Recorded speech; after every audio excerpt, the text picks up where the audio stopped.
Hello, welcome to Emotional Badass, where Moxie meets Mindful. I'm Nikki Eisenhower, your host, life coach, and psychotherapist. And on today's episode, I'm sharing visualizations to help with overwhelm.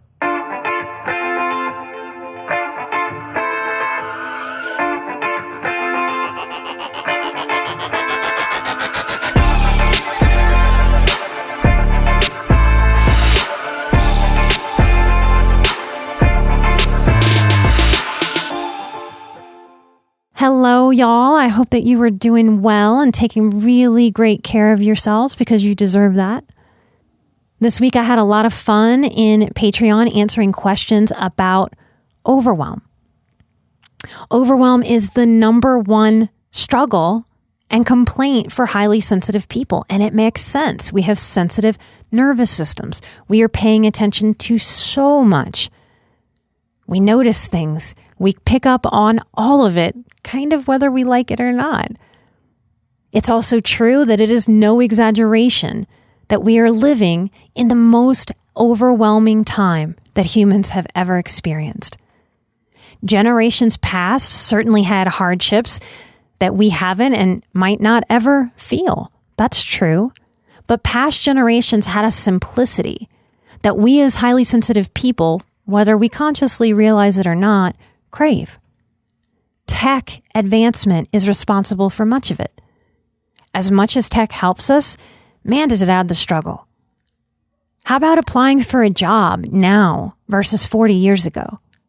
Generations past, you'd walk into a place, talk to a manager or the owner, and get hired on the spot.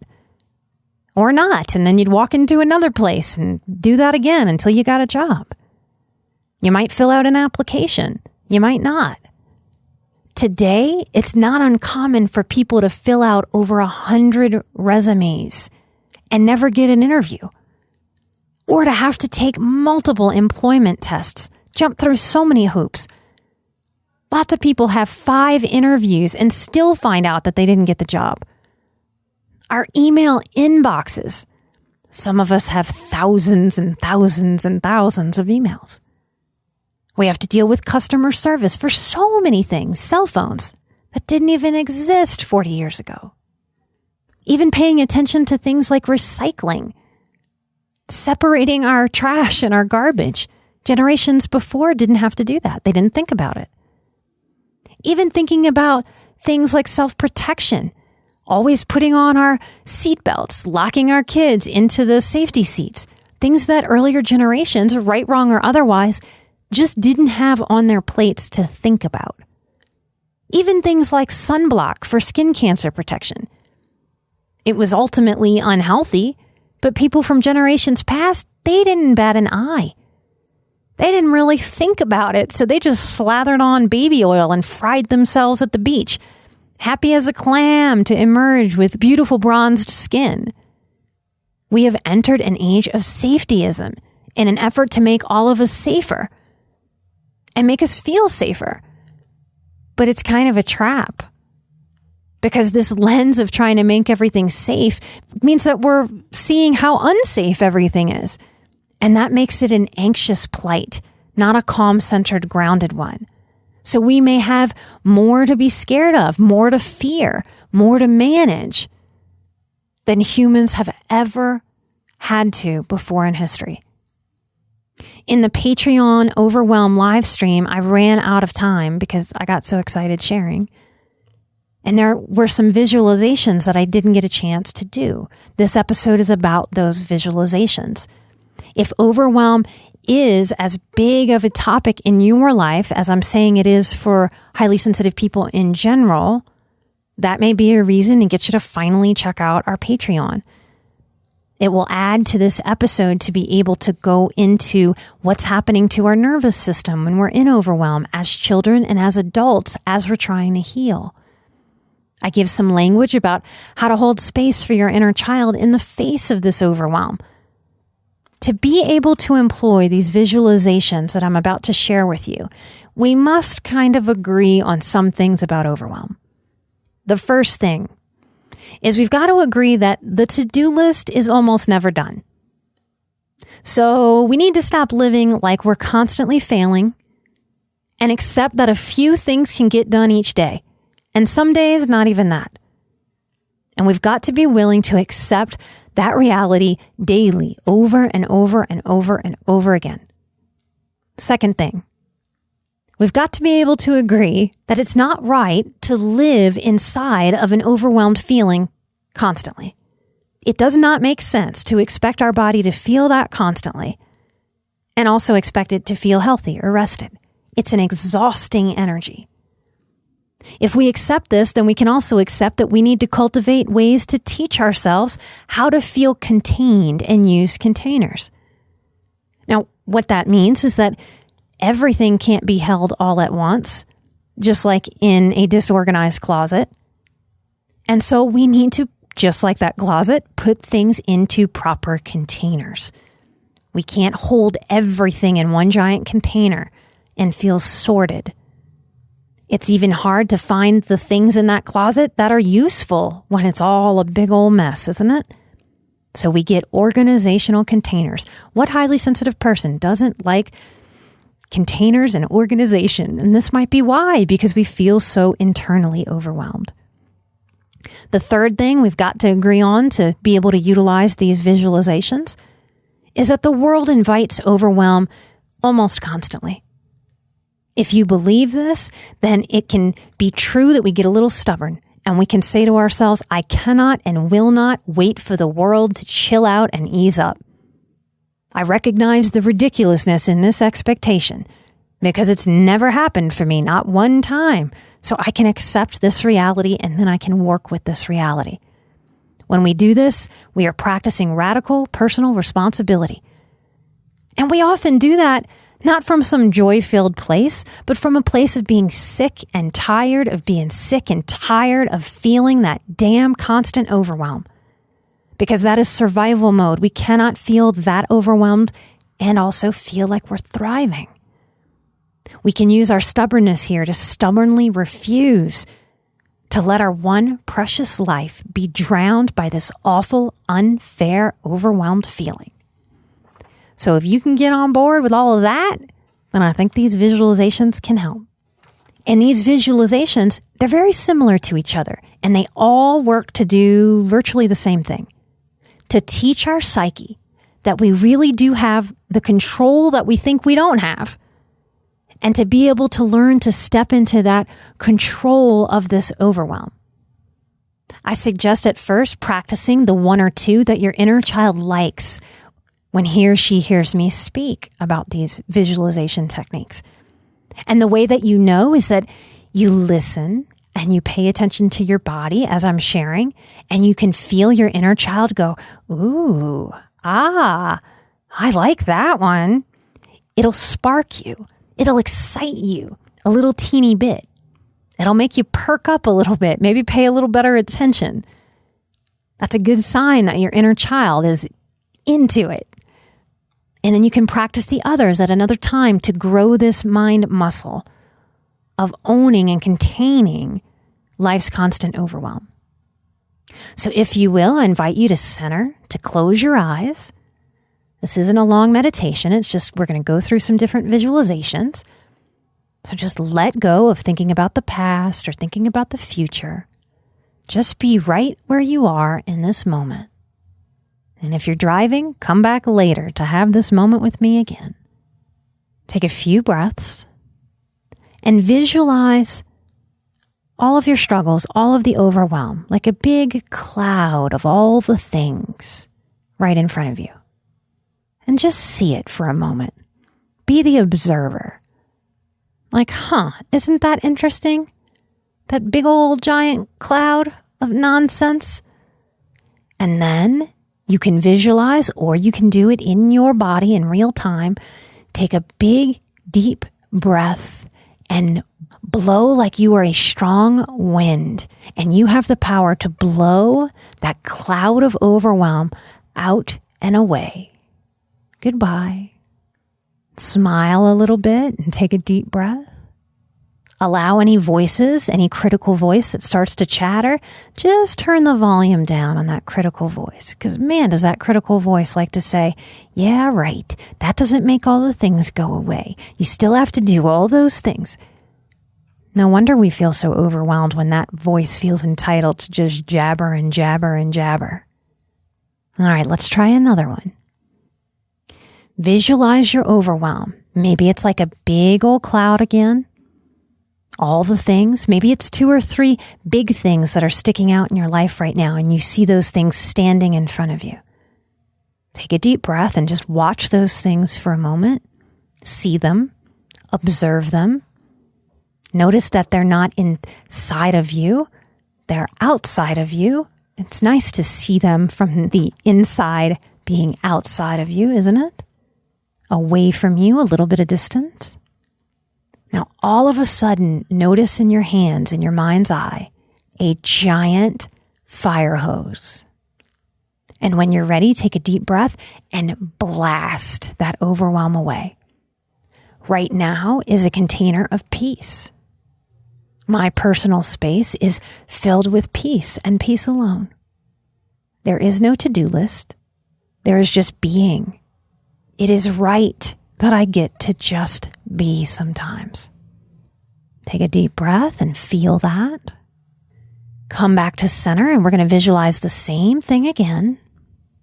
Third technique I'm giving you. Visualize what you visualize and allow it to be your own. You're not doing it wrong if you visualize differently than what my words are suggesting.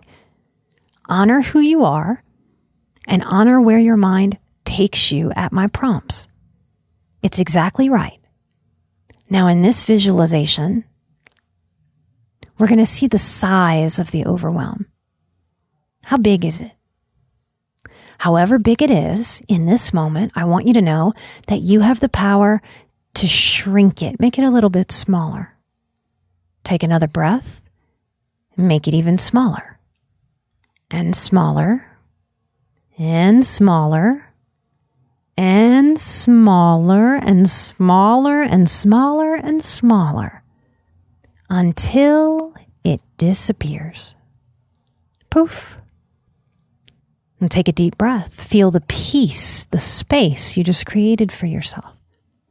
That to-do list will be there tomorrow for another day, because tomorrow is the container. There was enough contained today. It's right that we fill the rest of the container of today with peace. The last visualization that I'm going to share with you is one that I have shared in an earlier long meditation. So some of you may recognize it. It may invite you to go back to that meditation.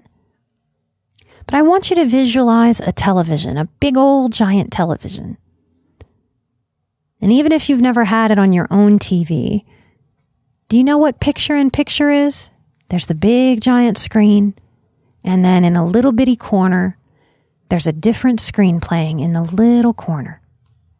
Now for this visualization, I want you to see all your stress, everything that could possibly stress you out on the big giant TV screen. Let it just show up there. A movie of your overwhelm. And just watch it for a moment. Again, observing, stepping back, witnessing it outside of you instead of inside and enveloped all over you. I'm going to count down 3, 2, 1. And when I do, I want you to flip-flop the pictures. The big, giant, overwhelmed picture becomes the little teeny tiny picture in the corner. 3, 2, 1. The big screen, now black and dark, because it doesn't have any overwhelm. Now fill it with light, with ease, with happiness. Maybe it's bright white light. Maybe it's a happy balloon. Maybe it's a beach.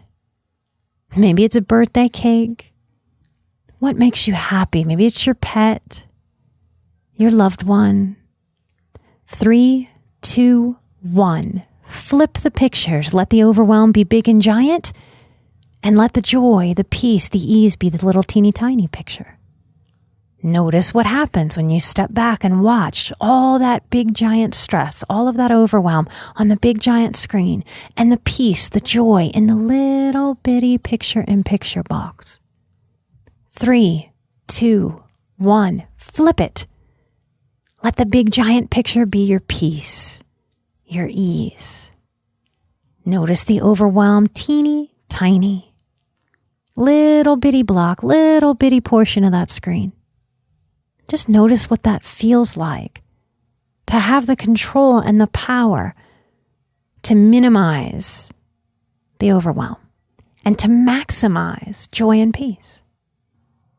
I want to take a moment to acknowledge those of you who have taken your precious, important time to get on iTunes and write us a review. This really is a huge part of helping us with this show. Every time one of you writes a 5-star review, you are helping us work that funky iTunes algorithm, and we can't work it. We can't work it at all. You work that funky iTunes algorithm. And when you do, I promise you that's not about stroking my ego or my team's. That's about working that algorithm so that iTunes suggests the show to more and more people. There is rarely a day that goes by that me and the team do not receive feedback from people that basically say, holy cow, I had no idea I was a highly sensitive person. I feel less crazy. Thank you. Sure, we put out the show, but that can't happen without your help. I want to thank E. Jatkins 123. They wrote, Nikki shares her knowledge and experience in a genuine and caring format. The podcasts are short and informative. I can listen to one episode on my way to the store, work, or meeting. The content is spot on, and I actually feel better about myself in just 10 to 15 minutes. Wonderful. Thank you so very much. I want to thank GSNDBF, who wrote, thank you from the bottom of my heart. You are the mentor, friend, and therapist I've always been looking for. I feel less alone. And no, I'm not the only one feeling this way. Your show always teaches me something and raises my vibration. Thank you so much, Nikki. You are helping me so much on my spiritual journey. I am sending you a giant hug. Thank you for the love, and thank you for helping somebody else find me, light and love. I want to thank Aunt Syl. Aunt Syl says, life-changing. Nikki has absolutely changed my life by helping me knit together so many of my experiences, reactions, and discoveries from a decade of therapy. I feel seen, understood, supported, empowered, and honestly just held every time I listen to a new episode.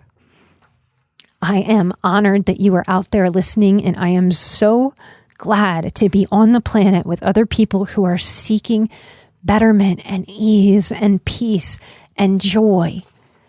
This is how we honor and respect our one precious life, y'all. Thank you for being on the planet with me.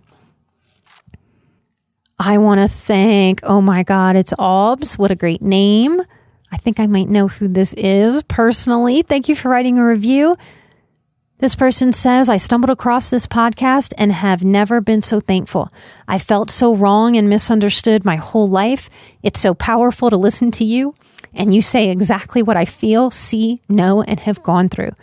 I found your social media and found out you were in Denver as well. I was meant to find you. Oh, I do know who this is. I love you, Albs. I was meant to find you, and I feel so empowered and positive for my future. Thank you, Nikki. Thank you so much. You know I love you, and I'm so proud of you. I want to thank Bethy B. Confident 7. Nice name, Bethy. Bethy says, so good. I came across this podcast only yesterday, and I've received so much insight from it into areas I've struggled emotionally and mentally throughout my life. There's so much more I could say, but just really want to share that what you speak really does help me see the obstacles that have caused me to stumble that I haven't been able to see before. Thank you so much for that beautiful insight. I know it's helping somebody else find me and find the show for the very same reason. Thank you for taking your time and your energy to help us, helping you, helping other people. All right, I'm going to read one more. I want to thank Lisa, the HAs. Lisa says, this empath HSP's appreciation. I've only just discovered this podcast and have already gained so much. So thankful for its insights into the hearts and minds of HSPs and empaths. I wish I would have had all these insights growing up, but I'm thankful for them now. Thank you, Lisa. That is honestly why I originally wanted to do the show. So much of what I talk about and bring to you, y'all, it's not rocket science. It's just that none of us had anybody to come explain life to our little highly sensitive, highly observant selves. Thank you so much for being out there listening to me. Seriously, every time you listen, every time you click, every time you share the show, every time one of you comes on Patreon and throws us $5 or $10 and asks a question on the live stream, you are helping us expand. You really, really are. We cannot do it without you. This is a group effort. Having the show has changed my life, and it has given me a place to put all of this that I feel inside of me that I have at times desperately wanted to get out into the world to help as many people as possible. I genuinely wish I could send a hug out to every single one of you. I'm thinking about that right now. So if you're hearing this and energetically willing to receive a hug from me, I am sending it to you with everything that I've got. If you are struggling a lot in life, I want you to know to hang tight. Life gets better, and there were times in my life where I really did not think it was possible to heal my nervous system. And with everything I got, I swear to you, we can all heal our nervous systems. We can all heal our nervous systems. Don't lose hope and don't lose faith. It's long, slow work because our nervous systems learned how to be in fight or flight when we were very little and when we were developing.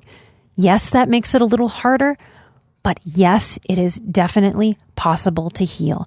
And all you have to do is lean into this work and keep working it because it's worth it. I will be right here next time with a brand new episode.